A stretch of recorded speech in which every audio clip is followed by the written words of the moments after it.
जय शंकर महाराज। नमस्कार। जैसे कि मैं लाइव आता हूँ, मेरे लाइव आने का मेन मोटिव वही होता है कि सच्चाई और कड़वी बात आप तक पहुँचे।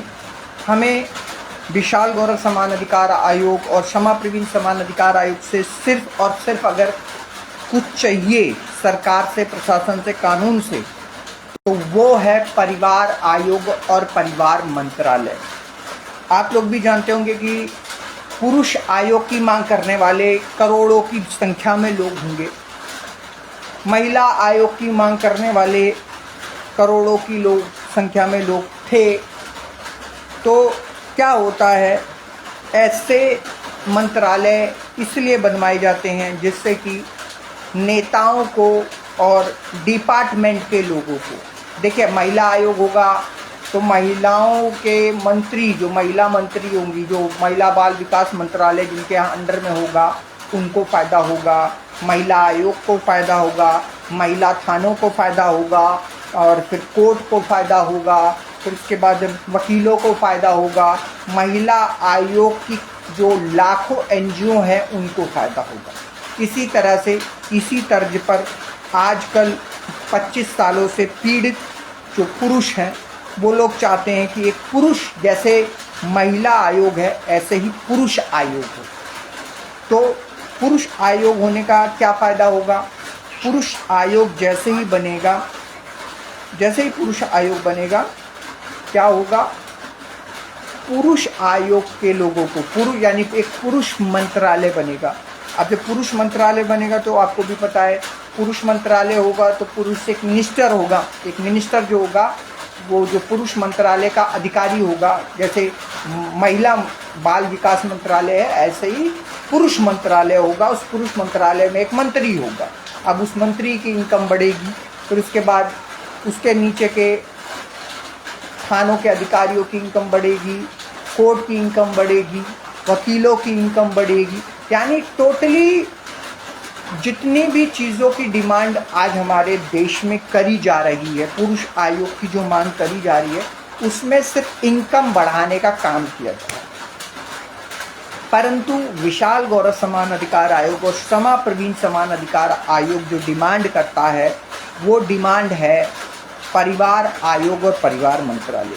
क्यों? क्योंकि परिवार ना तो स्त्री से बनता है और ना पुरुष से बनता है। जो परिवार आयोग होगा, जो परिवार मंत्रालय होगा, वो ना तो सिर्फ अकेले स्त्री से बनेगा और ना अकेले सिर्फ पुरुष से बनेगा। परिवार आयोग, परिवार मंत्रालय, दो परिवारों को जोड़कर जब एक होता है तब वो परिवार मंत्रालय होता है। इससे क्या होगा? दोनों पक्षों को बाकायदा सुना जाएगा, बाकायदा उनकी रिकॉर्डिंग होगी, बाकायदा क्या होता है मैं आपको बता दूं, जो आज इस कलयुग का सबसे कटु सत्य है, वो सबसे कटु सत्य यही है कि आप कितना भी अच्छा काम कर रहे हो, आपकी बुराई पीठ पीछे होती ही होती है। आपको पता है, इस कलयुग का एक ऐसा कटु सत्य भी मैं आपको बताता हूँ जो आप शायद आपने कभी सोचा ही ना।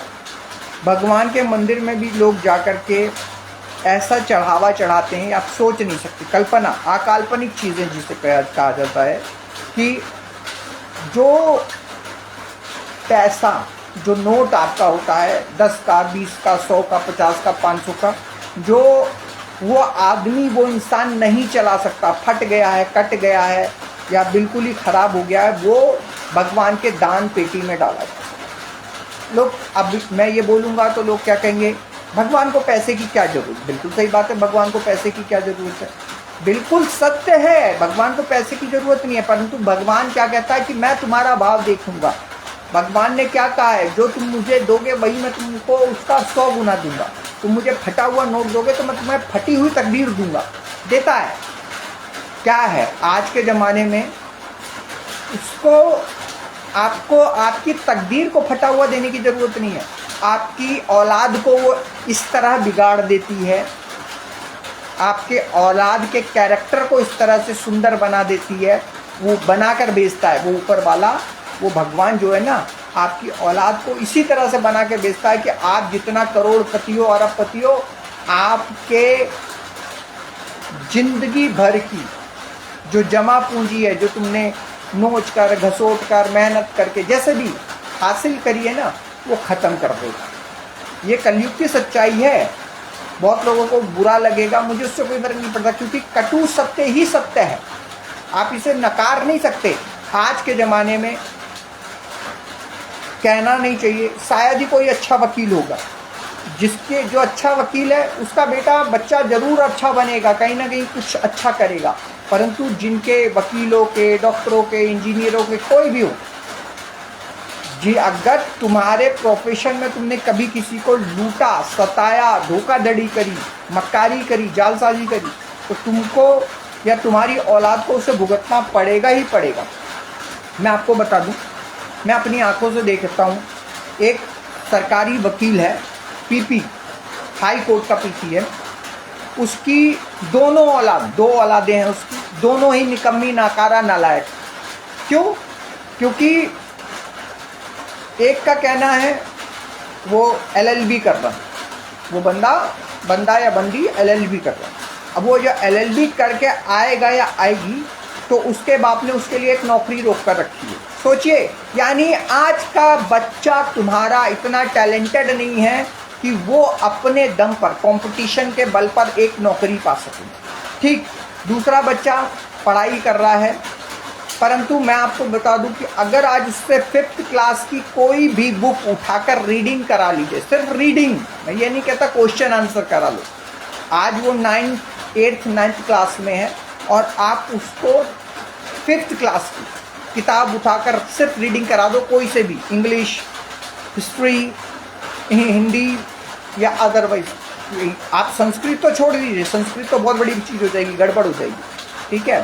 तो यानी ना तो इंग्लिश की रीडिंग अच्छे से कर सकता है, ना हिंदी की रीडिंग। यानी आज के ज़माने में पढ़ने का एजुकेशन, कहते हैं ना कि जैसे खाओगे अन्न वैसा होगा मन। तो इनके परिवार के लोगों ने जिस तरह से परवरिश दी है, आजकल के माँ बाप जिस तरह से अपनी औलाद को परवरिश दे रहे हैं, क्योंकि बहुत सोचते हैं हम अपनी औलाद को अच्छी परवरिश देंगे, अच्छी शिक्षा देंगे, ये करेंगे, वो करेंगे, परंतु वो अपने बच्चों को एक अच्छी शिक्षा दे ही नहीं पाते। वो अपने बच्चों को दिव्यांग बना देते हैं। अगर मैं अपने शब्दों में कहूँ तो अपाहिज और अपंग बना देते हैं, किसी काम के नहीं होते उनके बच्चे। आज जिस तरह से कहा जाए कि आज एजुकेशन का स्तर 0/अंडा हो चुका है। आज सिर्फ सबको पास कर दो और उसके बाद नरेंद्र मोदी सरकार, बीजेपी सरकार इन लोगों को काम दे दे। कैसे देगा? कंपटीशन करना आता है आपको? मैं बताऊं, मैं इस समय जहां पर हूं, यहाँ के लोगों में कंपटीशन नाम की तो कोई चीज़ ही नहीं है। आरक्षण चाहिए, ठीक है, कि काबिलियत नहीं चाहिए, आरक्षण चाहिए कि यहाँ के लोगों को सबसे पहले काम मिलना चाहिए, बाहर के लोगों को काम ना मिले। यहाँ के जितने भी अधिकारीज हैं, पदाधिकारीज हों, चाहे MP हो या एक्स MPs हों या MP कैंडिडेट्स हों, उन सभी का एक ही कहना है कि यहाँ के लोगों को सरकारी डिपार्टमेंट में प्राथमिकता दी जाए, बाहर के लोगों को नहीं लेना। बाहर के लोग आते हैं, यहाँ पर ज़मीन खरीद लेते हैं, यहाँ पे मकान बना लेते हैं, यहाँ पे बिजनेस करने लगते हैं। उनका यहाँ पर ऐसा कुछ नहीं होना चाहिए। ये नहीं, इतना होने के बाद हंसी आती है मुझे जब लोग इस तरह की बातें करते हैं। अगर वाकई में ये सोचो कि यहाँ के लोग क्यों नहीं सक्षम हैं, यहाँ के लोगों को काम क्यों नहीं है, यहाँ के लोग सक्सेस क्यों नहीं है, यहाँ के लोगों को प्रॉब्लम्स क्या हैं जो आज यहाँ के लोगों के पास कुछ नहीं है। ये सब कुछ अगर हम चाहते हैं कि भाई अगर आज हमारे इस तरह से हो रहा है, जो एक तरफा घटिया कानून है, इस पर लगाम लगाई जा सके, तो इस पर लगाम लगाने का सिर्फ एक ही तरीका है, वो है आपका जागरूक होना। मैं जिस तरह से यहाँ पर लाइव आ रहा हूँ और आप लोगों को बता रहा हूँ कि कैसे बदलेगा कानून, उस पर हम लोग चर्चा निरंतर कर रहे होते हैं। मैं हमेशा एक बात कहता हूँ कि जो पीड़ित पुरुष हैं, जो जिनको बेवकूफ़ बना रही हैं, कौन?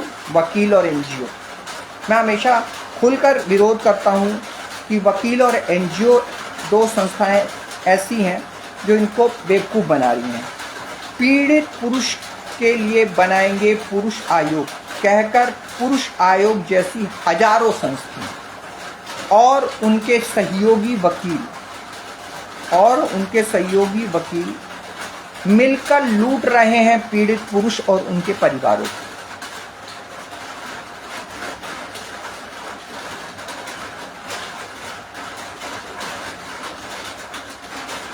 और वो सिर्फ क्या कहते हैं, क्या करते हैं, क्या कहते हैं और क्या करते हैं, तारीख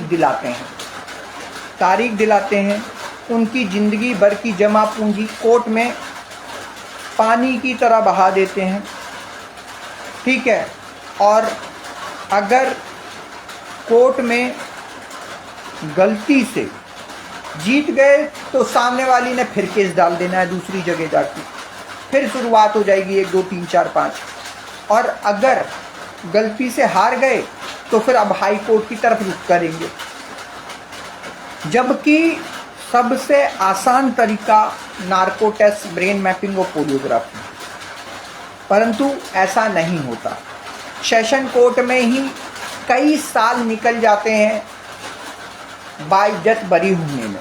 मैं आपको बता दूं, विष्णु तिवारी का केस तो आप सभी को पता होगा कि विष्णु तिवारी एक ज़मीनी विवाद को लेकर फंसाए गए और उस ज़मीनी विवाद को लेकर जब फंसाया गया उनको, विष्णु तिवारी जी को, तो विष्णु तिवारी जी ने अपना जो भी कोशिश थी, एड़ी से चोटी तक की जो भी वो कोशिश कर सकते थे उन्होंने कोशिश किया कि भाई जो हो रहा है वो किसी और के साथ ना हो, ठीक है। विष्णु तिवारी जी ने 20 साल अपनी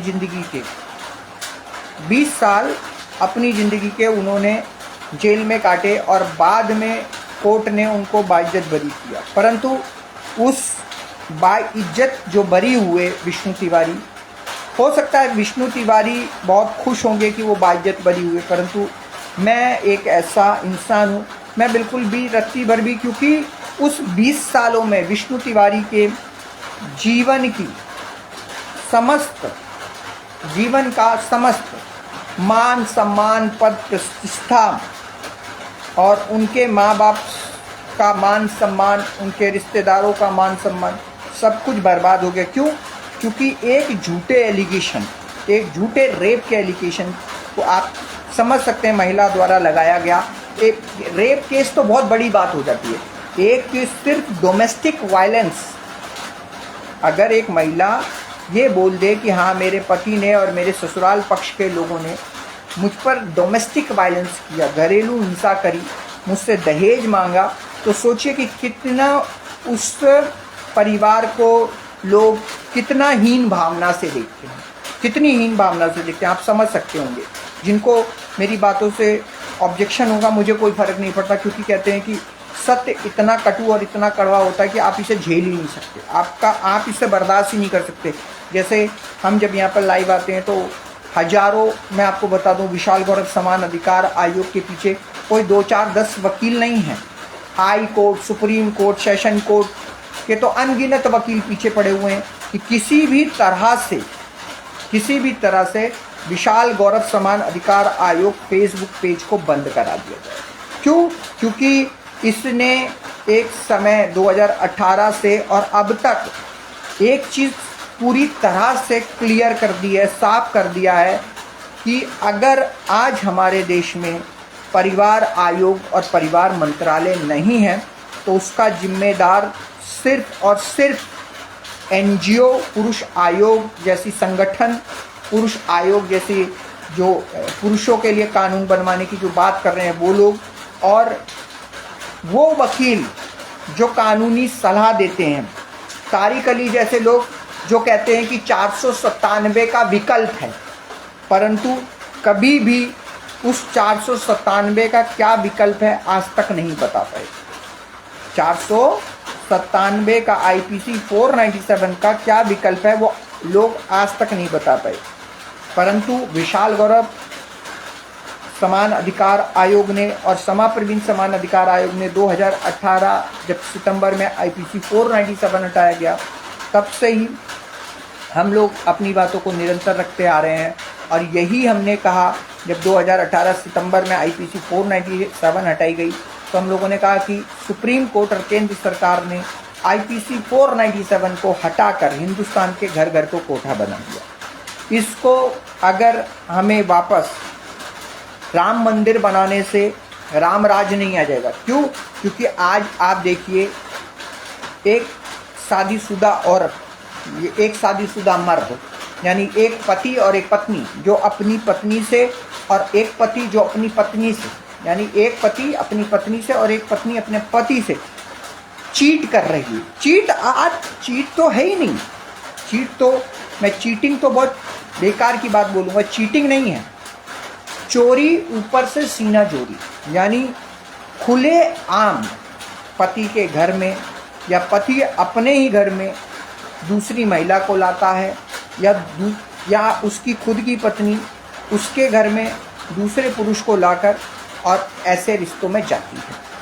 कितनी बार हम लोग इस चीज़ को कहते हुए नज़र आते हैं कि अगर हर एक इंसान चाहता है कि परिवर्तन आए तो उस परिवर्तन को लाने का सिर्फ एकमात्र विकल्प है विशाल गौरव समान अधिकार आयोग और समा प्रवीण समान अधिकार आयोग की तरह 1 लाख लोग हमारी तरह यहाँ शकल दिखाकर, अपने नाम को बताकर, आइडेंटिटीज़ को दिखाकर, अपनी प्रोफाइल को बगैर लॉक करे हमारी तरह लाइव आकर बोलना शुरू कर दें। उन्हें कहीं जंतर मंतर जाने की ज़रूरत नहीं है, उन्हें कहीं भूख हड़ताल की ज़रूरत नहीं है, उनको कहीं इधर उधर जाने की ज़रूरत नहीं है। परिवार आयोग और परिवार मंत्रालय आपको घर बैठे बिठाए मिल जाएगा। आज हमारी वीडियोस 2018 से आज तक हमारी वीडियोस हिंदुस्तान जोड़िए पूरे विश्व में कहाँ कहाँ तक जा चुकी हैं हमें भी नहीं पता। मैं आपको बताऊं, एक पुख्ता एविडेंस रहा मिस्टर केविन करके एक बंदा था, यूएस या कहाँ था, उसका ससुराल यहाँ पे गुजरात में, यहाँ इंडिया में गुजरात में उसका ससुराल है। सोचिए वो बंदा बाहर फॉरेन में काम करता है और फिर भी हमारा वीडियो उस तक पहुँचा। कुछ समय तक वो हमसे जुड़ा, परंतु क्या होता है कि उसके बेवकूफ़ उसके वकीलों ने और उसके डॉक्टर ने, आप इन सब चीज़ों से दूर हो जाइए, तनाव मुक्त रहिए, जो होगा देखा जाएगा। क्या होगा? एक क्या होता है कि हिंदुस्तान में सबसे बड़ा दुर्भाग्य है, हम तो मरेंगे ही मरेंगे, तुमको भी साथ में लेके मरेंगे। एक कुआं है, अब वो कुआं बिल्कुल कहा जाए सड़क के बीचों बीच है। उसको क्या होता है, अगर कुआं सड़क के लेवल में है तो किसी को कई बार अंधेरे में नहीं दिखता, वो गिर जाता है और डूब जाता है। परंतु अगर हमको वो दिख रहा है कि भाई यहाँ पर कुआं है, तो या तो हम कोई ऐसा रास्ता बना दें कि आदमी उधर से निकल जाए, और या फिर हम उस कुएं को ही ढक दें जिससे कि कोई दोबारा उस कुएं में न गिरे। आज विशाल गौरव समान अधिकार आयोग और समा प्रवीण समान अधिकार आयोग का जो एक संकल्प है ये कि जो ये अंधा कुआं है, इसको पूरी तरह से ढकने का सिर्फ एकमात्र विकल्प है, वो है नार्को टेस्ट, ब्रेन मैपिंग और पॉलीग्राफ। लोग पुरुष आयोग संगठन, पुरुष आयोग समन्वय समिति, मेंस राइट्स वेलफेयर एसोसिएशन, आवाज़ हिंदुस्तान, आवाज़ हो, ये सब एक ही डिमांड करते हैं, 125 हटा दीजिए, 498 हटा दीजिए, रेप हटा दीजिए, पोस्को हटा दीजिए। क्यों हटा दे भाई? हम कहते हैं बिल्कुल मत हटाइए। हम कहते हैं कि 68 लॉ में और 1 लाख 1 करोड़ और लॉ ऐड कर दीजिए महिलाओं के लिए, हमको कोई ऑब्जेक्शन नहीं है।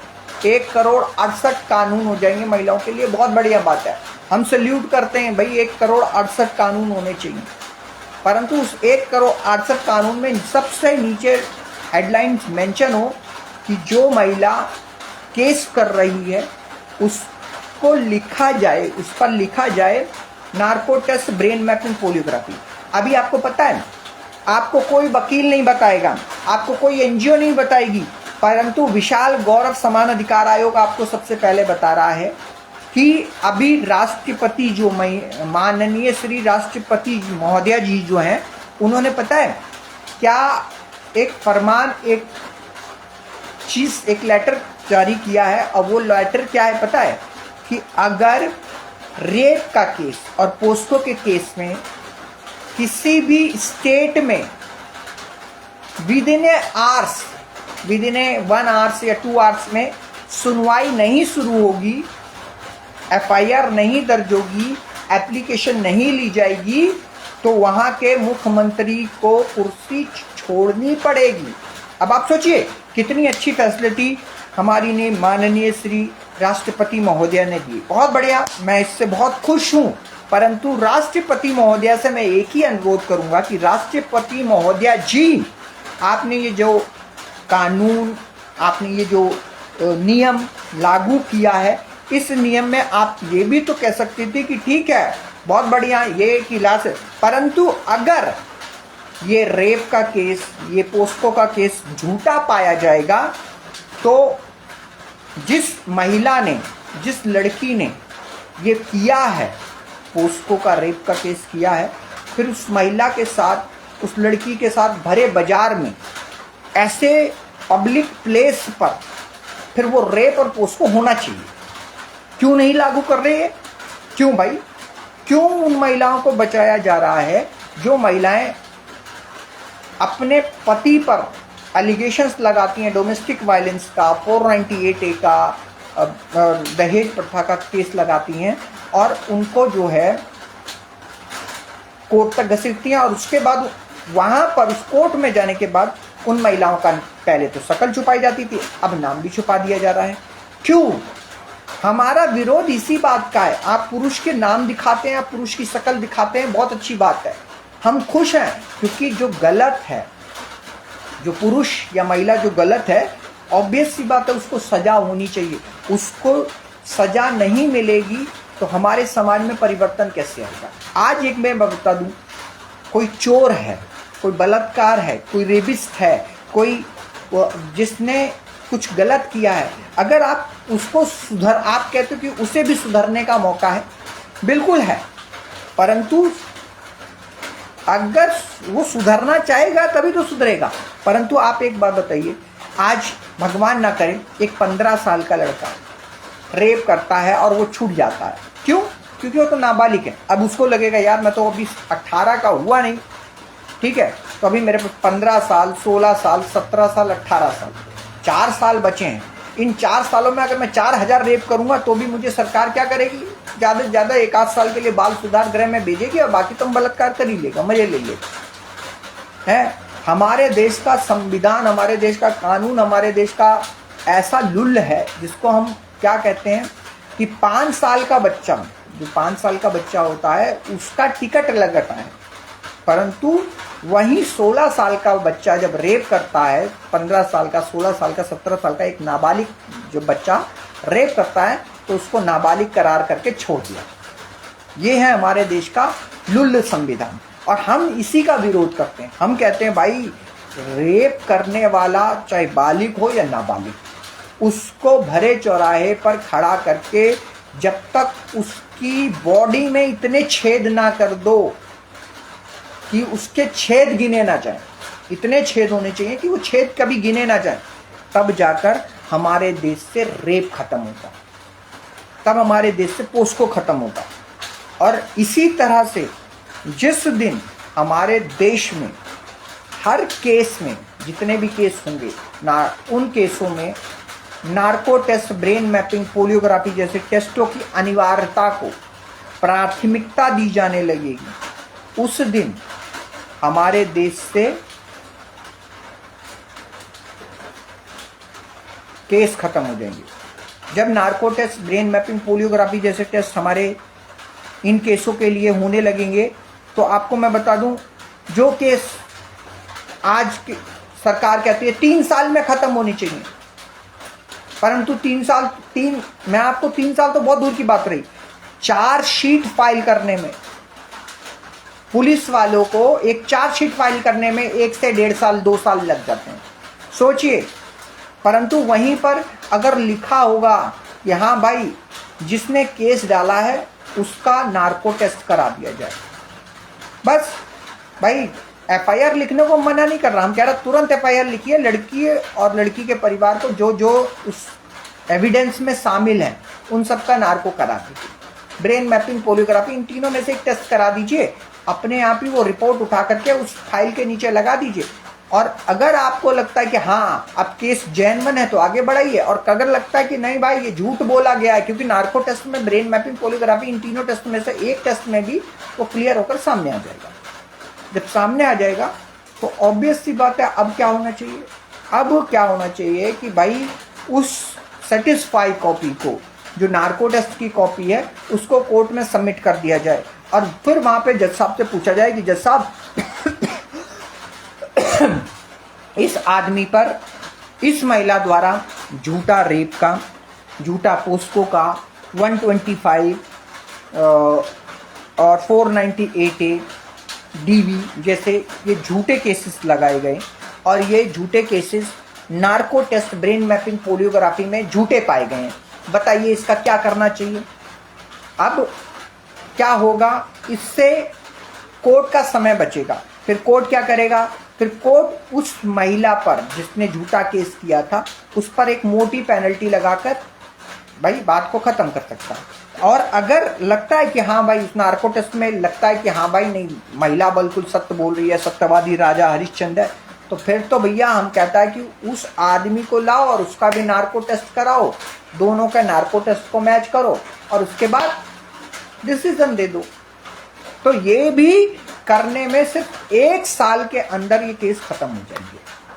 बड़ा सिंपल तरीका है, परंतु वकीलों की जेब भरने के लिए, एनजीओ की जेब भरने के लिए, पुलिस अधिकारियों की जेब भरने के लिए ये सब narco test, brain mapping, polygraphy जैसे टेस्टों को पीछे कर दिया जा रहा है, पीछे कर दिया जा रहा है, आगे नहीं लाया जा रहा, पीछे कर दिया जा रहा है। मैं इस विशाल गौरव समान अधिकार आयोग से ये 1000 बार साबित नहीं, हर बार साबित कर चुका हूँ कि मुंबई का एक वकील जिसका नाम सचिन गुंजाल है, अपने आप को बोलता है मैं मुंबई हाई कोर्ट का वकील हूँ, वो क्या कहता है? मैं वकील हूँ, मैं झूठ थोड़ी बोलता हूँ। आप लोग पुलिस वाले हैं, आप लोग झूठ थोड़ी बोलते हैं। आप और हम चोर थोड़ी हैं जो हमारा नार्को टेस्ट होगा, ब्रेन मैपिंग होगा, पोलियोग्राफी। अब सोचिए, एक वकील और एक पुलिस वाला कहते हैं कि हम चोर नहीं हैं। कभी चोर ने काम चोर ही नहीं कहा, हम चोर नहीं हैं, कभी किसी चोर ने कहा हो। आपको मैं बता दूं, हिंदुस्तान में जितने भी वकील हैं उन सब के narco test, brain mapping, polygraphy करा दीजिए।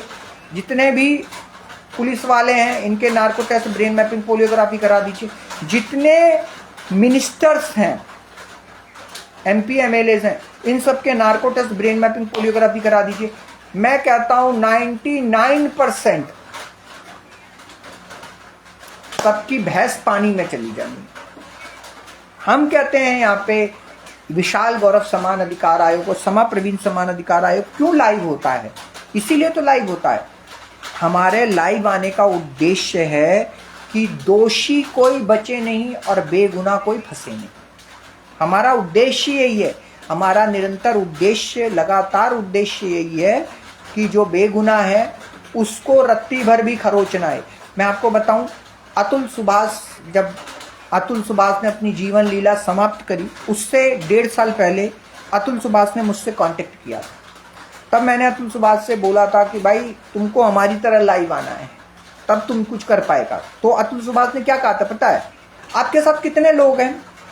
मैंने कहा मेरे साथ कितने लोग हैं वो छोड़ो, तुमको पता है कभी शेर एक साथ होते हैं?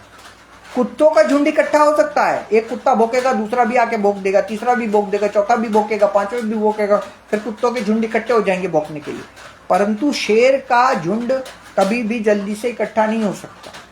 विशाल गौरव समान अधिकार आयोग की तरह, क्षमा प्रवीण समान अधिकार आयोग की तरह हर कोई थोड़ी बोल पाएगा।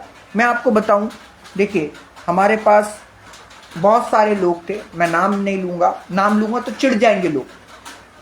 मैं जैसे ही नाम लूंगा, कुछ लोग तो ऐसे होंगे, अभी देखना नाम भी नहीं लिया फिर भी जुड़ जाएंगे।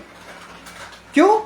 क्योंकि आप किसी को सिखाएं, कितना भी सिखा लें, परंतु अगर उसके अंदर की अंतर आत्मा ही किसी काम की नहीं तो बेकार है। ठीक, विशाल गौरव समान अधिकार आयोग ने बहुतों को सिखाया, बहुतों को, 1 2 4 को नहीं, बहुतों को सिखाया।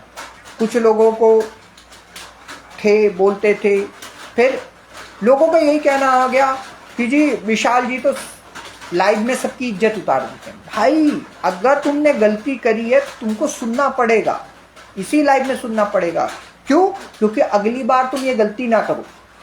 आज हम यहाँ पर लाइव आते हैं तो महादेव की कृपा से, ऊपर वाले मेरे बाबा महादेव की आशीर्वाद से, मेरे माँ बाप की कृपा से, मेरे माँ बाप के आशीर्वाद से यहाँ पर विशाल गौरव समान अधिकार आयोग पर कोई वकील, कोई एनजीओ विशाल गौरव के सामने ना टिकी है ना टिकेगी, ना टिकी है ना टिकेगी। क्यों? क्योंकि यहाँ पर जैसे मैं आपको बता दूं, जमशेदपुर से एक मिनाल करके एक लड़का था, लाइव आता था हमारे साथ, ठीक है। झारखंड बिहार समान अधिकार आयोग पेज बना हुआ है, जल्दी उस पेज को वापस मैं टेक ओवर करूँगा। अभी कुछ कारणों की वजह से नहीं हो पा रहा है, जल्दी मैं वो टेक ओवर करके सारा चीज़ मैं अपने अंडर में लूँगा। उसके बाद क्या है कि उस लड़के ने एक बार किसी के लाइव में गया, वहाँ पर mister Tariq Ali, men's right welfare association के अध्यक्ष वहाँ पर थे। उन्होंने एक बात बोली कि 497 का बहुत विकल्प है। वो जो गंजा है, विशाल गौरव समान अधिकार आयोग से बोलता है 497 लाओ देश बचाओ, 497 हटने से पूरे हिंदुस्तान का घर कोठा हो गया, तो गलत बात है। 497 का बहुत विकल्प है। तो उसको ये बात अच्छी नहीं लगी, तो उसने वहाँ पर पूछ लिया कि अच्छा आप तारिक अली जी, आप कह रहे हैं कि 497 का बहुत विकल्प है, तो 497 का क्या विकल्प है आप थोड़ा बताएंगे? तो कहते हैं बहुत विकल्प है, बहुत विकल्प है, बहुत विकल्प है, बहुत विकल्प है। करते करते उसने वो लाइव कटवा दिया। लाइव कटवाने के बाद क्या किया उसने? वो वीडियो ही डिलीट करा दी। अगर 497 का विकल्प था तो बताया क्यों नहीं गया उस तारिक अली पर? या 497 का विकल्प है तो पूरे हिंदुस्तान में, मैं निचले कोर्ट जो सेशन कोर्ट होता है उनके वकीलों को छोड़ो, अरे उन वकीलों को भी छोड़ो जो हाई कोर्ट के वकील हैं, मैं सुप्रीम कोर्ट के बड़े से बड़े वकीलों से पूछना चाहता हूं भाई कि 497 के क्या विकल्प है? अगर 497 मतलब यानी आज तुम्हारी बीवी या तुम्हारा पति नाजायज संबंधों में पकड़ा जाए तो क्या विकल्प है? बताए ना मुझे। कोई भी वकील नहीं बता पाएगा। सिर्फ क्या कहेंगे? भाई तुम तलाक ले लो। सिर्फ वकील क्या कहेगा? तुम तलाक ले लो। परंतु एक बात बताओ, तलाक लेने से क्या होगा?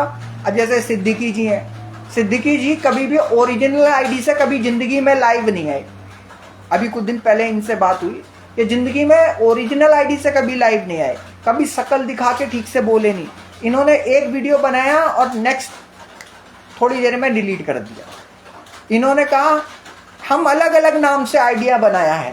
अरे भाई, अगर आज प्रधानमंत्री तुमसे पूछे कि हाँ भाई सिद्दीकी कौन है, तब तो तुम बोलेगा तो सिद्दीकी कौन है। परंतु अगर तुम्हारा नाम पोपट राम हो, तुमने पोपट राम के नाम से आईडी बना रखी हो और कह कि पोपट राम को ढूंढो, अरे भाई सर्च करो पोपट राम, आधार कार्ड पोपट राम। अब आधार कार्ड पोपट राम तो निकलेगा नहीं, क्योंकि पोपट राम तो कोई है ही नहीं। तो तुमको कैसे ढूंढेगा सरकार? इन चूतिया पुरुष आयोग के लोग जो ये अपने आप को कहते हैं हम पुरुष आयोग की लड़ाई लड़ रहे हैं, पुरुष आयोग की लड़ाई नहीं लड़ रहे, ये सिर्फ अपना टाइम पास कर रहे हैं। और फिर दूसरे जो गधे लोग हैं, एनजीओ वाले वकील लोग, जो कहते हैं हम पीआईएल लगाएंगे, हम ये करेंगे, हम वो करेंगे, चलो जंतर मंतर, चलो कानपुर, चलो नागपुर, चलो अहमदाबाद, चलो यहाँ, चलो वहाँ। तो ये उनके पीछे हम तुम्हारे साथ हैं, हम तुम्हारे साथ हैं, हम तुम्हारे साथ हैं, हम तुम्हारे साथ हैं, खाली हम तुम्हारे साथ। ये तो जो रट्टू तोते की तरह रट लिया हम तुम्हारे साथ हैं, बस। कैसे साथ हो? ना उनका पता कहाँ के रहने वाले, कहाँ जाएंगे, क्या करेंगे, और ना तुम्हारा पता, ना तुम्हारा नाम पता, ना तुम्हारा एड्रेस पता, ना तुम्हारा खानदान पता, ना तुम्हारा पानदान पता। पता है, जब मुझे नहीं पता मुसलमानों में कैसे होता होगा ईश्वर की पूजा, परंतु हमारे सनातन धर्म में पता है, जब कोई पूजा भी करने जाता है तो उसका नाम और गोत्र लिया जाता है। क्यों? क्योंकि किस वंश से है, वंश कौन सा गोत्र है, कश्यप गोत्र है या भृगु गोत्र है या फलाना गोत्र है, ढमाका गोत्र है, वो गोत्र का नाम यानी नाम के साथ भी गोत्र लिया जाता है। ठीक है, तो क्या होता है, वो नाम और गोत्र लिया जाता है। भाई मैं तो जो कर रहा हूँ ठीक कर रहा हूँ, वो तो मुझे भी पता है, मुझे बताने की जरूरत नहीं है कि मैं ठीक कर रहा हूँ। क्यों? क्योंकि मैं तो खुलेआम करता हूँ। मैं नंगा नाच भी करता हूँ तो खुलेआम करता हूँ। कपड़े उतार के अगर मैं नाचूंगा ना तो खुलेआम ही नाचूंगा, मैं वैसे नहीं नाचूंगा। मुझे अपने देश के लिए, मुझे अपने भारतवर्ष के लिए, मुझे राम राज की स्थापना करनी है। मुझे हर घर में राम और हर घर में सीता का वो करना है। इस कलयुग में असंभव को संभव बनाने की प्रयास है मेरा। मेरे बाबा महादेव की धरती है ये। मेरे बाबा महादेव ने जब विष पिया तो नीलकंठ कहलाए। इस धरती को बचाने के लिए मेरे महादेव ने नीलकंठ का रूप धारण किया। अपने विष यानी इस जगत में इतना, ब्रह्मांड में इतना विष था कि वो सब पी गए। तो मैं उनके जैसा तो नहीं हूँ कि मैं भाई महादेव बन सकूं, परंतु हाँ उन्होंने जब इस धरती को बचाया विष पी करके, तो मैं भी कोशिश करूंगा कि मैं दुनिया के सामने जो ये विष फैल रहा है, मैं दुनिया को जागरूक कर सकूं कि इस विष से कैसे बचा जा सकता है। इस विष से बचने का सबसे आसान तरीका है भाई, अपनी शकल दिखाओ, अपनी आइडेंटिटीज को ओपन करो और विशाल गौरव समान अधिकार और क्षमा प्रवीण समान अधिकार आयोग की तरह बोलना सीख लो। हैं? कितने लोग ऐसे हैं मैसेज करेंगे, बहुत दिन से समा आंटी लाइव नहीं आ रही, बहुत दिन से सर आप लाइव नहीं आ रहे, तो तुम क्या कर रहे हो भाई? अगर हम खाना खाएंगे तो तुम्हारा पेट भर जाएगा। हम पूछते हैं मैं खाना खाऊंगा या शमा आंटी खाना खाएंगी तो तुम्हारा पेट भर जाएगा? नहीं। अगर हमारे खाना खाने से तुम्हारा पेट भरता हो तो बताओ। नहीं भरेगा, जिंदगी में नहीं भरेगा। रोज तुम खाते हो, रोज तुम हंसते हो, निकाल कर आते हो, हैं? परंतु जब परिवार आयोग की बात है, जब परिवार के गठन की बात है, जो परिवार मंत्रालय की बात है, तो कौन बोले? विशाल गौरव समान अधिकार आयोग से विशाल गौरव बोले, समा प्रवीण समान अधिकार आयोग से समा आंटी बोले। और तुम लोग क्या करेगा? खाली तालियां बजाएगा, बहुत अच्छा प्रयास है, हम तुम्हारे साथ हैं। परंतु कैसे साथ हो आज तक पता नहीं लगा। कितनी बार विशाल गौरव समान अधिकार आयोग, समा प्रवीण समान अधिकार आयोग ने बोला कि भाई 1 लाख लोग विशाल गौरव समान अधिकार आयोग और समा प्रवीण समान अधिकार आयोग की तरह शकल दिखाकर बोलना शुरू कर दो। 1 लाख गुणा 1 लाख। किसी जंतर मंतर पे जाने की जरूरत नहीं। किसी कानपुर, नागपुर, अहमदाबाद, मुंबई, महाराष्ट्र, पंजाब, चंडीगढ़, हरियाणा, ये फलान ढमाका जवड़ कहीं जाने की जरूरत नहीं। तुम जहां बैठे हो वही जंतर मंतर है। तुम जहां बैठे हो वहीं से सरकार तक तुम्हारी बात पहुंच सकती है। आज मैं यहां पर खुलकर हर बार कहता हुआ नजर आता हूं कि सेशन कोर्ट के तो पता नहीं कितने वकील विशाल गौरव समान अधिकार आयोग के पीछे पड़े हैं। हाई कोर्ट के कितने वकील समान अधिकार आयोग, इनकी तो गिनती छोड़ दो। ये तो छोटे हैं, ये तो बिल्कुल ही, इनकी तो मैं गिनती नहीं करता। सुप्रीम कोर्ट के कितने वकील हैं जो ये चाहते हैं कि विशाल गौरव समान अधिकार आयोग बंद हो जाए? कितने सुप्रीम कोर्ट के ऐसे वकील हैं जो चाहते हैं कि समा प्रवीण समान अधिकार आयोग बंद हो जाए? कितनी ऐसे save Indian family, men's right welfare association, पुरुष आयोग संगठन, पुरुष आयोग समन्वय समिति, ये कितनी सारी ऐसी पुरुष आयोग करके संस्थाएं बनी हुई हैं जो चाहती हैं कि आज विशाल गौरव समान अधिकार आयोग, समा प्रवीण समान अधिकार आयोग आज ही बंद हो जाए किसी भी तरह से। क्यों? नहीं तो भैया जंतर मंतर पे कैसे ले जाके कानूनी सलाह का लॉलीपॉप देंगे? कैसे तुमको बताएंगे? कैसे पीड़ित पुरुष को बचाएंगे? अच्छा तुम्हारी बीवी ने कितना केस किया? 10, तुम उस पर कर दो 20 केस। अभी एक चूतिया ने हमको फ़ोन किया कुछ दिन पहले, व्हाट्सएप पे मैसेज किया। मैसेज करने के बाद कहता है कि सर हम कैसे के जीत सकते हैं? मैंने कहा भाई तुमने अगर विशाल गौरव समान अधिकार आयोग पर वीडियोस देखी हो तो उस तरह से वीडियो बनाई। तो कहता है सर ये सब तो हमसे नहीं होगा, और परंतु मैंने ना जितने भी वकीलों से बात करी, जितनी भी एनजीओ से बात करी, उन्होंने एक ही बात बोली, तुम्हारी बीवी ने कितने केस किए हैं? तो कहता है मेरी बीवी ने मुझ पर 6 केस किए हैं। अच्छा तुम्हारी बीवी ने 6 केस किए, तुम उस पर 12 केस कर दो। तो मैंने कहा कि भाई तुम्हारे जेब में कितना पैसा है? तो कहता है कि 20-25 लाख हैं। तो मैंने कहा फिर 12 केस कर दो, 6 केस उधर और 12 केस इधर। 12 6 18 केस। अब 18 केस हो जाएंगे। अब 18 केस के हिसाब से 500 रुपये हर केस के लगा लो। हर महीने 18 केस तुमको झेलने हैं। 18 केस में 500 रुपये के हिसाब से कितना होता है? कैलकुलेट करो भाई, जल्दी जल्दी कैलकुलेट करो, ठीक है ना। सिर्फ 500 रुपये के हिसाब से 500 इंटू 18, 9,000 रुपये महीना, ठीक है। यानी एक बार में 9,000 रुपये तुम्हारे ठंडे। हर महीने तुम 9,000 रुपये कोर्ट में भेज दिया सुरेंद्र जी, ठीक है। हर महीने तुम 9,000 रुपये कोर्ट में देगा, ठीक। यस, बिल्कुल ठीक। 9,000 रुपये, 9,000 रुपये हर महीने तुम कोर्ट में देगा। अब सोचिए, यानी 9 को फिर 9,000 गुणा 12 कर दीजिए। 9,000 गुणा 12 यानी 1,08,000, ठीक है। 1,08,000 रुपये साल का तुम्हारा झंड। 3 साल अगर केस चला तो 3,08,000 या 24, 3,24,000 झंड। ऊपर का खर्चा जो आना जाना, कोर्ट में खाना पीना, तुम्हारी नौकरी के लो लग जाना, ये सब तो अलग बात हो गई, ठीक। और आप सोचिए कि 3 लाख रुपए तुम्हारे, यानी तुम कमाने वाले सिर्फ 2 लाख रुपए, तुम 2 लाख रुपए कमाते हो, जिसमें कोर्ट केस में, सिर्फ केस में तुम्हारा 1,08,000 जाएगा, ठीक। भगवान ना करे 10,000 रुपए के हिसाब से तुम्हारा, मैं तो बहुत कम बोल रहा हूं, 10,000 रुपए के हिसाब से तुम्हारा मेंटेनेंस बंद गया, ठीक है। अब जो तुम्हारा अपनी बीवी को देना है 10,000 रुपए, आजकल तो 10,000 रुपए किसी का मेंटेनेंस होता ही नहीं, 15,000 18,000 से ऊपर का मेंटेनेंस बनता है। 10,000 मेंटेनेंस मतलब 1,20,000, यानी 1,28,000 ये सेट हो गया। 2,28,000 सेट हो गया एक साल में।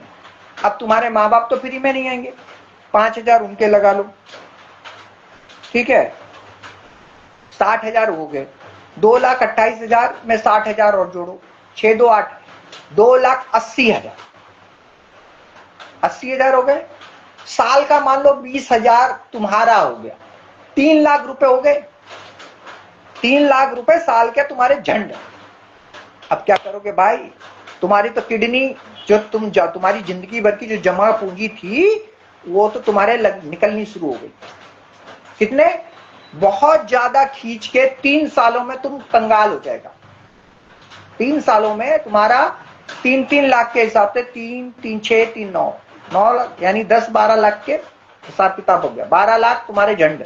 उसके बाद अगर तलाक होता है तो एलोमनी है 15 लाख रुपए कम से कम, यानी उधर तुम 20 लाख रुपए उधर गए तुम्हारे, और 15 लाख 35 लाख रुपए तुम्हारे झंड हो गए। कुछ मिला? नहीं मिला। परंतु जब विशाल गौरव समान अधिकार आयोग कह रहा है कि आओ, समा प्रवीण समान अधिकार आयोग कह रहा है आओ हमारी तरीके से बोल लो, तो किसी से नहीं बोला जाएगा। कितनी बार विशाल गौरव समान अधिकार आयोग ने एक बात बोली कि भाई मैं एक संस्था बना रहा हूं, इस संस्था में कुछ फंडिंग करो जिससे कि हम लोग और अच्छे से इस चीज को कर सकें। तुम लोग नहीं बोल पाते हो मत बोलो, जितना बोल पाते हो उतना बोलो, परंतु हम लोगों के लिए भाई देखिए, हमारा मोबाइल रिचार्ज चाहिए, हम लोगों को डाटा चाहिए, हम लोगों को अदरवाइज अधिकारियों को लेटर देना है, मिनिस्टर से मिलने जाना है, ये सब खर्चे हमारे हैं। कितना हम करेंगे या कितना समा प्रवेश आंटी जी करेंगी?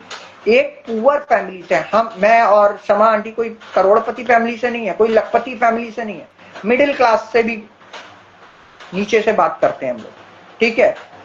और जितना भी संभव होता है हम लोग करते हैं, लाइव आते हैं, बोलते हैं, परंतु अभी कहना नहीं चाहिए। जब ये किसी संगठन से जुड़ेंगे, जितने भी लोग हैं, जितने भी पुरुष आयोग के लोग हैं, जब किसी संगठन से जुड़ेंगे तो क्या करेंगे? वहां जाएंगे, इसको 500 देंगे, उसको 1000 देंगे, फिर जब कहाँ जाएंगे? जंतर मंतर जाएंगे, वहां जाएंगे, खर्चा करके जाएंगे, होटल करके रहेंगे, और फिर उनको देकर भी आएंगे कि ये लोग PIL लगाएंगे। जिंदगी भर ये लोग एक हाथ से PIL लगाते हैं और दूसरे हाथ से PIL का पेपर छीन लेते हैं, कहते हैं नहीं कि हमको PIL नहीं लगाना। ये कांड हो रहे हैं। जिसको मजबूत बनाना चाहिए उसको तुम लोग कभी जिंदगी में नहीं मजबूत बनाता। मैं अभी बताऊं, मेरी शमा आंटी से बात हुई तो मैंने शमा आंटी को बोला, मैंने कहा कि थोड़ा सा पैसा इकट्ठा करके हम लोग एक प्रॉपरली मुस्लिम संस्था भी बना लेते हैं। तो मुस्लिम संस्था और मेरी जो अपनी एक संस्था है ज्योति साधना परमधाम, इन दोनों को मैच करके मिक्स करके एक अच्छा फाइट करने की कोशिश करते हैं। परंतु उसके लिए क्या चाहिए? फंडिंग चाहिए। परंतु फंडिंग उसी से हम लेंगे जैसे जो निस्वार्थ भाव से दे, जो निस्वार्थ भाव से कहते हैं ना, तन मन धन तीनों चाहिए। ये नहीं कि जी हमने धन दे दिया अब हमसे कुछ नहीं होगा, हम तन नहीं दे सकते, हम मन नहीं दे सकते। आपको तन भी देना है, मन भी देना है, धन भी देना है। अरे तुम उनको तन मन धन दे रहे हो, हैं? तुम अपना तन अपना मन लगा के तुम जंतर मंतर जाते हो, होटल करके रहते हो, खाना भी खाते हो और वहां पे देके भी आते हो। मिलता क्या तुम लोगों को? हम कहते हैं तुमको किसी जंतर मंतर पे जाने की जरूरत नहीं है, तुमको कहीं नहीं जाने की जरूरत है। अरे तुम अपना मोबाइल रिचार्ज करा लो, कुछ इधर संस्था में डाल दो कि भाई इधर से भी हम लोग जो, क्योंकि हम लोग तो फ्रंट में लग रहे हैं, हम लोग तो आगे चल रहे हैं। अरे मौत आएगी हमको पहले आएगी, तुमको तो बाद में आएगी। तुम लोगों को तो दिया, हम लोगों ने एक प्लेटफॉर्म दिया, एक रास्ता दिया कि भाई हम आगे चल रहे हैं। चंद्रशेखर आजाद, शहीद भगत सिंह, राजगुरु सुखदेव आगे चल रहे हैं, पीछे तो आओ। तुम लोगों से पीछे भी नहीं आया जा रहा। ना तुम लोग हथियारों से तुम लोग मदद कर सकते हो कि भाई हाँ भाई हथियार बनाने में तुम मदद कर सको, ना तुम बाकी अदरवाइज तुम कुछ मदद कर सकते हो, ना तुम संगठन मजबूत बनाने में मदद कर सकते हो। खाली बस कमाओ और कोर्ट में दे आओ, कमाओ बीबी को दे दो, कमाओ माँ बाप को दे दो, और ना तुम्हारे माँ बाप तुम्हारे काम आए। मैं तो यहाँ खुल के कहता हूँ, किस हरामी के बच्चों के माँ बाप काम आए? जब उन पर 4988 हुआ, DV हुआ, 125 हुआ, किसके माँ बाप काम आए? किसके माँ बाप कमाए? हमको दिखाओ ना। है तुम्हारे माँ बाप ने क्या कहा? बेटा तुम्हारे नाम पे क्या है? गाड़ी है, हमारे नाम पे कर दो। तुम्हारे नाम पे कितना पैसा है? हमारे अकाउंट में डाल दो। तुम्हारे नाम पे जमीन है, हमारे नाम कर दो। तो तुमको तो कंगला बना के रख दिया उन लोगों ने, तुम्हारे माँ बाप ने, तुम्हारे रिश्तेदारों ने। तुम्हारे काम आए कोई? अगर तुम्हारे कोई काम आ रहा है तो वो है समा प्रवीण समान अधिकार आयोग और विशाल गौरव समान अधिकार आयोग। परंतु उसको तुम मजबूत नहीं करोगे। जैसे आजकल के माँ बाप हैं, उनसे कहो कि भाई तुम लोग अपने बच्चों के लिए कुछ मत करो, तुम लोग एक ट्रस्ट बनाओ या एक ट्रस्ट से जुड़ो और उस ट्रस्ट में इतना पैसा डालो कि तुम लोग एक वृद्धाश्रम अच्छा बना सको, एक अच्छा वृद्धाश्रम बना सको। जब तुम एक अच्छा वृद्धाश्रम बना देगा तो तुम्हारे बच्चों को पता होगा कि भाई वृद्धाश्रम हमारे माँ बाप के लिए एक वृद्धाश्रम माँ बाप ने बना के रखा है। अगर हम अपने माँ बाप का ध्यान नहीं रखेंगे ना तो वो लोग वृद्धाश्रम चले जाएंगे और पूरा पैसा लेके चले जाएंगे। तो वो क्या करेंगे? वो लोग अपने माँ बाप की अच्छी से सेवा करेंगे। परंतु जब आजकल के बच्चों को पता लग जाता है ना कि हमारे माँ बाप के पास पैसा तो बहुत है परंतु वो हमारा है, आजकल के बच्चों को जब पता लग जाता है कि भाई हमारे माँ बाप के पास पैसा है परंतु वो हमारा है, ठीक, तो क्या करते हैं? अपना भविष्य बनाते हैं। कोई लंदन चला जाता है, कोई अमेरिका चला जाता है, कोई बेंगलोर चला जाता है, कोई दिल्ली चला जाता है और माँ बाप को कहाँ छोड़ जाता है? जहां वो रह रहे होते हैं।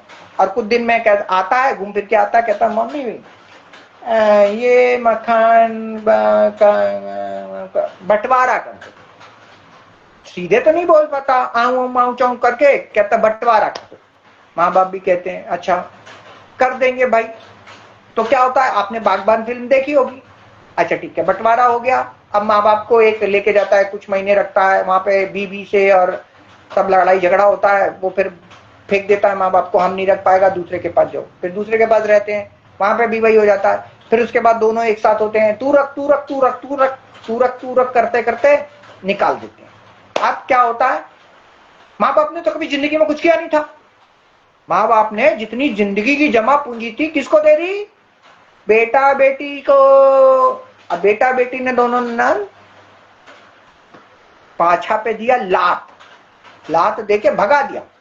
अब कहां जाएंगे? वृद्धाश्रम में जाएंगे, जहां पे कभी जिंदगी में उन्होंने शायद ही जिंदगी में कभी कुछ दिया, शायद ही जिंदगी में कभी कुछ दिया हो। उस वृद्धाश्रम में जाके रहेंगे, फिर वहां आंसू बहाएंगे, टसुए बहाएंगे, रोएंगे, मेरी किस्मत, फिर किस्मत को दोष देंगे। किस्मत तुम्हारी खराब नहीं थी, तुमने अपनी किस्मत को खुद फोड़ दिया, तुमने अपनी किस्मत खराब करी।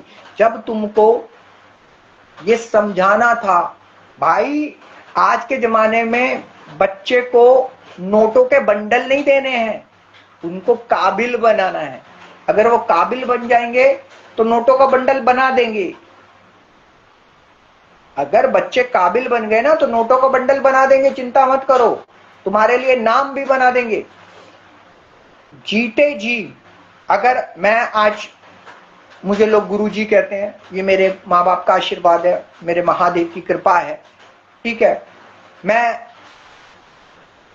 कहते हैं कि जिस जगह पर मैं बैठा हूं, लाया किस लिए गया था, सभी को पता है। जो मुझे जानते हैं अच्छे से, जो विशाल गौरव समान अधिकार आयोग फेसबुक पेज को जानते हैं, वो अच्छे से जानते हैं कि मुझे यहाँ किस लिए लाया गया था। मुझे एक केस के लिए लाया गया था, और जो इसने केस किया था उसने सोचा था मेरे नाम पर मिट्टी फेर दी जाएगी, मेरा नाम कलंकित हो जाएगा, मुझे लोग मेरे मुंह पे थूकेंगे, मेरे मुंह पे कालिक लग जाएगी। ऐसा तो कुछ हुआ ही नहीं, कुछ नहीं हुआ। मैं यहां पर आया, बाहर आया, मान सम्मान मिला, पद प्रतिष्ठा मिली, आज मैं जगत गुरु हूं, आज मैं परम पूज्य गुरु हो गया। महादेव की कृपा से मेरी खुद की एक संस्था हो गई, ज्योति साधना परम धाम फाउंडेशन। मैं आज समाज सेवी हूं, पहले से ही मैं समाज की सेवा कर रहा था। मुझे पहले ब्रांड की जरूरत नहीं थी, अब तो ब्रांड भी है। मेरा क्या बिगाड़ पाया कोई? कहते हैं ना, राखे हरि तो मारे के, और मारे हरि तो राखे के।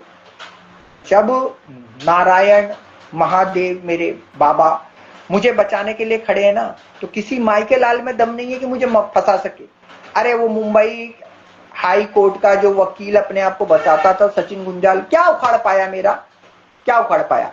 आज मैं बाइज्जत बरी हूंगा, फिर मैं उसके साथ वही करूंगा जो उसके साथ करना चाहिए। खुले आम भरे बाजार में रेप और पोस्को होना चाहिए था। क्यों? मेरे मान सम्मान से बड़ा तो किसी का मान सम्मान नहीं समझता। मेरे महादेव के मान सम्मान के बाद अगर मेरा मान सम्मान है, बाकी किसी का मान सम्मान इतना बड़ा नहीं है।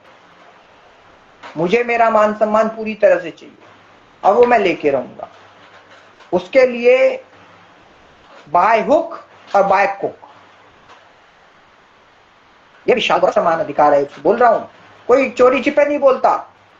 आज तक मैं यहाँ पे चैलेंज करता हूं लॉ मिनिस्टर, प्रधानमंत्री, गृह मंत्री और पुरुष आयोग के जितने संगठन के लोग हैं, सुप्रीम कोर्ट के बड़े से बड़े वकील और जज, जब चाहे तब विशाल गौरव समान अधिकार आयोग पर आकर विशाल गौरव से डिबेट कर सकते हैं, या फिर एबीपीएन, रिपब्लिक भारत जैसे बड़े मंच पर मुझे इनविटेशन देने की भी जरूरत नहीं है।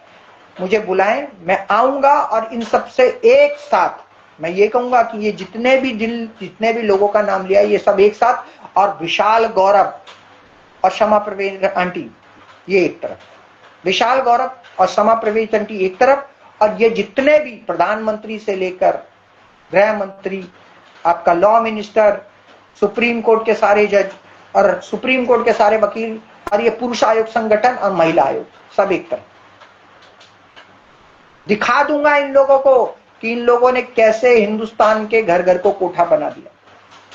इन लोगों के सर ना झुका दिए ना, तो मैं अपने महादेव की औलाद नहीं।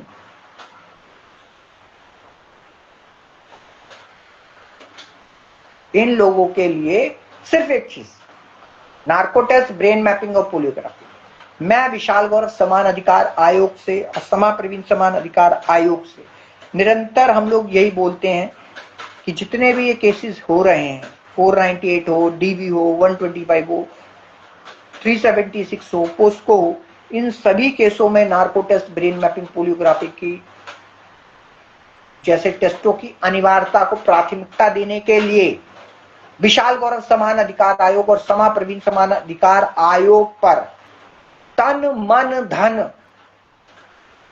से जुड़कर हमारा साथ दीजिए, और नहीं तो जिंदगी भर इस जन्म में छोड़िए। ये कलयुग चल रहा है, काल का युग, तुम कलयुग से जीत नहीं सकते। क्यों? क्योंकि यहां तो अधर्म का बोलबाला होगा और सच्चे का मुंह काला होगा। परंतु मेरे बाबा महादेव की कृपा है मुझ पर कि मेरे मुंह पे कोई कालिक नहीं पोत पाया आज तक। धूल चटा के रखी हुई है मैंने। इतनी ताकत रखता हूं कि सुप्रीम कोर्ट के बार एसोसिएशन ऑफ इंडिया तक, supreme court, bar association of India, law minister, प्रधानमंत्री, गृह मंत्री, राष्ट्रपति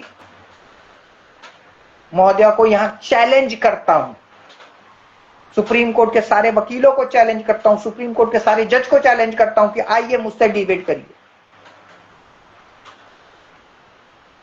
यह है विशाल औरत समान अधिकार आयोग की ताकत। परंतु इनमें से एक भी आदमी नहीं आकर के कर सकता। क्यों? क्योंकि अगर करेगा तो जवाब देना भारी पड़ जाएगा। कैसे जवाब देगा? इस लाइव के माध्यम से। मुझे कभी बंद कमरे में बुलाकर मुझसे बात करना चाहोगे, मैं नहीं करूंगा। मैं जब भी बात करेगा मैं इसी लाइव के माध्यम से बात करेगा। मैं रिपब्लिक भारत, एबीपीएन जैसे न्यूज चैनलों के माध्यम से ही बात करेगा। क्यों? क्योंकि इन लोगों का काम क्या है? बस वो आपको भी पता है। बंद कमरे में सच को दबाना, बंद कमरे में सच का गला घोट देना, बंद कमरे में सच को मिटा देना। और विशाल गौरव समान अधिकार आयोग लाइव आता है, सच को सार तार कर देता है। विशाल गौरव समान अधिकार आयोग और समा प्रवीण समान अधिकार आयोग का सिर्फ एक ही लक्ष्य है कि सत्य कभी फंसे नहीं और झूठ कभी बचे नहीं। इसी के लिए कहा जाता है, सभी से कहूंगा, विशाल गौरव समान अधिकार आयोग और समा प्रवीण समान अधिकार आयोग को तन मन धन से साथ दें और हमारी तरह लाइव आए और आवाज उठाएं। नार्को टेस्ट, ब्रेन मैपिंग और पोलियोग्राफी। इसी के साथ मैं अपनी बातों को विराम देता हूं। जय शंकर।